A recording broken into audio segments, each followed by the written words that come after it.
Hello friend, नमस्ते. आज आपल्याला चवळीच्या दाण्यांची भाजी बनवायची आहे. येथे मी चवळीचे दाणे निवडून घेतलेले आहेत, टोमॅटो घेतलेला आहे आणि लसूण घेतलेला आहे. आता गॅसवरती कढई ठेवलेली आहे. त्याच्यात आपल्याला टाकायचं आहे 1 चमचा जिरं. आता टाकायचं आहे लसूण.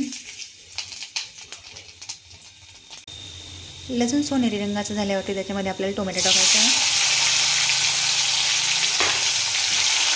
टोमॅटोला व्यवस्थित परतवून घ्यायचं आहे. त्याच्यामध्ये आता आपल्याला 1 चमचा चटणी पावडर टाकायची आहे, हळद टाकायची आहे. हे मिश्रण व्यवस्थित मिक्स करून घेऊया. आता चवळीचे दाणे आपण त्याच्यात टाकून देऊ. आता हे मिश्रण आपण व्यवस्थित मिक्स करून घ्यायचं. याच्यात थोडंसं मीठ टाकायचं आहे.